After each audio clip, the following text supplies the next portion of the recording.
Hello, good morning. Welcome to listen to your story and learn a moral program. This is your storyteller Kevin Narendra English at Play School Vilupchala Musnoor Mandal Nelu district.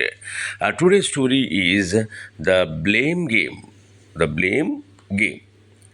Once there lived two friends names Shane and Ron. Saw a ship full of passengers sink. They watched helplessly from the shore but could not do anything to save them. Ron guessed maybe God wanted to kill one bad person abroad. But now he has killed many other innocent people. Suddenly, a red ant bit his toe. In anger, he started thumping his feet and crushed many red ants in that area.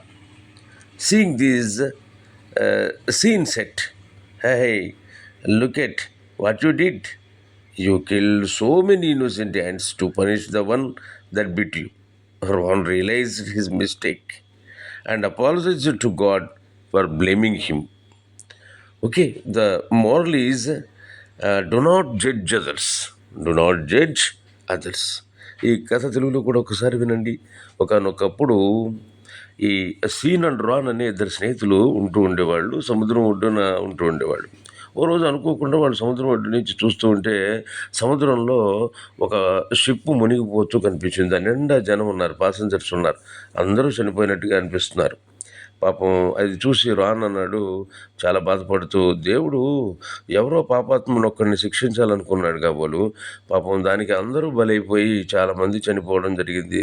దేవుడు ఎంత నిర్దయుడు అని చెప్పేసని అన్నాడు. దాంతో అన్నాడో లేదో ఇంతలో అతని రాన్ కాలు మీద ఒక ఎర్రచీమ కుట్టింది. దాంతో ఆ మంటకి అతను గబగబ గబగబ ఆ ఇసుకలో చీమల పుట్ట మీద కాలు వేసి ఎగిరి ఎగిరి దూకుతూ ఇలా ఇలా నేలను తాకుతూ చేశాడు. దాంతో బోల్డని చీమలు పాపం చచ్చిపోయాయి.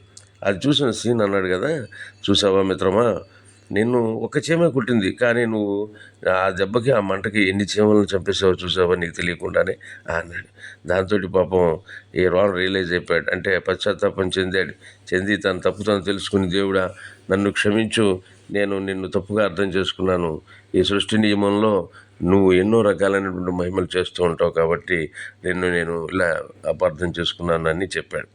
ఇవన్నీ కల్పితాలే కావచ్చు, కానీ వాస్తవంగా మనం ప్రవర్తించే ప్రవర్తనలో నిజాలు అవుతాయి. కాబట్టి మనం గ్రహించవలసింది ఒకటే ఏంటంటే, మనం ఇతరులని జడ్జి చేసేటప్పుడు, అంటే వాళ్ళు ఇలా చేసి ఉండవలసింది కాదు అనేటప్పుడు మొట్టమొదట మనల్ని మనం చెక్ చేసుకుని చేయాల్సిన అవసరం ఉంటుంది. ఇది ఈ కథలో నీతి. మరి ఈ కథ నీతి మీకు నచ్చినట్టయితే మళ్ళీ మళ్ళీ వినండి. అట్లాగే మీ స్నేహితులకు పంపడం మర్చిపోకండి. మరలా ఇంకో మంచి కథతో రేపు కలుసుకుందాం.